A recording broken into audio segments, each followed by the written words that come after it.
حضرت محمود غزنوی نے ایک دن فرمایا کہ میں حضرت خضر علیہ السلام کی زیارت کرنا چاہتا ہوں. ایک غریب آدمی کھڑا ہوا, وہ کہنے لگا میں آپ کو زیارت کرا دیتا ہوں, لیکن ایک شرط ہے, میں غریب ہوں, 6 مہینے کا خرچہ میں آپ کو دینا ہوگا میرے بچوں کا. اس نے کہا ٹھیک ہے. 6 مہینے کے بعد محمود غزنوی نے اس کو بلایا. ہاں جی, خضر علیہ السلام کی ملاقات کا کوئی وظیفہ مکمل ہوا؟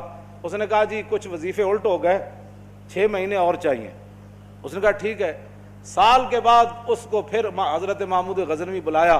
فرمایا ہاں جی خضر علیہ السلام نہ کوئی میری ملاقات کا امکان پیدا ہویا, تسی وظیفے جو کر رہے ہو دریا دے کنارے. انہوں نے کہا جی میں کہاں, خضر علیہ السلام کہاں, میں نے تو آپ کے ساتھ جھوٹ بولا ہے, غریب آدمی تھا تو پیسے میرا روٹی پانی چل گیا 1 سال. تو محمود غزنوی کا مجلس لگی ہوئی تھی, ہزاروں لوگ موجود تھے, غوث بھی تھے, کتب بھی تھے, ابدال بھی تھے, محدث بھی تھے, مفسر بھی تھے. تو اس نے اپنے ایک وزیر کی طرف اشارہ کر کے کہا بتاؤ بھائی جو بادشاہ سے جھوٹ بولے اس کی کیا سزا ہے؟ وہ وزیر کہنے لگا کہ اس کو قتل کر دیا جائے. محمود غزنوی کے مجلس میں ایک نورانی چہرے والے بزرگ بیٹھے تھے, انہوں نے کہا بادشاہ سلامت, اس نے بالکل ٹھیک کہا. پھر اس نے ایک دوسرے وزیر سے پوچھا, اس نے کہا جی اس کی کیا سزا ہے جس نے بادشاہ سے داؤ بھی لگایا اور جھوٹ بھی بولا؟ اس نے کہا یہ گردن نہ اتاریں, یہ تو پھر جلدی مر جائے گا, اس پر کتے چھوڑے, یہاں تک کہ کتے اسے نوچ نوچ کر کھائیں تاکہ اس کو پتہ چلے بادشاہ سے جھوٹ نہیں بولا جاتا. تو وہ بزرگ نورانی چہرے والے کہنے لگے بادشاہ سلامت, اس نے ٹھیک کہا. پھر اس نے حضرت ایاز کو کہا, ایک ہی صف میں کھڑے ہو گئے محمود و ایاز.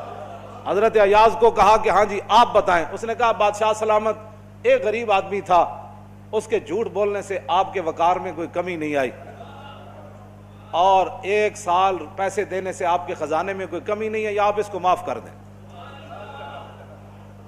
وہ نورانی چہرے والا بزرگ کہنے لگا بادشاہ سلامت بالکل اس نے ٹھیک کہا.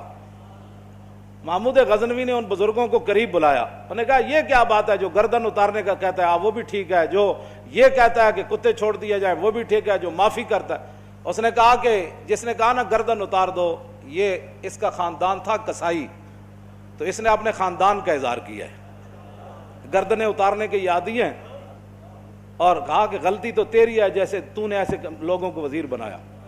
اس نے کہا جس نے کتوں کا کہا نا کتے چھوڑو, اس کے آباء و اجداد بادشاہوں کے کتے نہلایا کرتے تھے.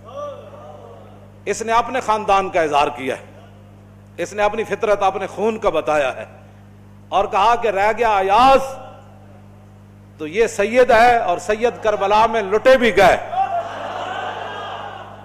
تو اف نہیں کی, اپنا سودا بیچ کر بازار سونا کر گئے, کون سی بستی بسائی تاجران آل بیت. کیوں جی یہ سید ہے. جب یہ کہا نا یہ سید ہے تو محمود غزنوی کرسی پر کھڑا ہو گیا. وہ کہنے لگا ایاز تو نے آج تک بتایا ہی نہیں میں آل رسول ہوں, اتنا ظلم کیا تو نے بتایا ہی نہیں آج تک. تو حضرت ایاز فرمانے لگے کہ اچھا میرا راز ان بزرگوں نے کھولا تو میں بھی آپ کے سامنے ایک راز کھولنا چاہتا ہوں. انہوں نے کہا جی وہ کیا ہے؟ انہوں نے کہا یہ جو بزرگ ہے نا یہ خود حضرت خضر علیہ السلام.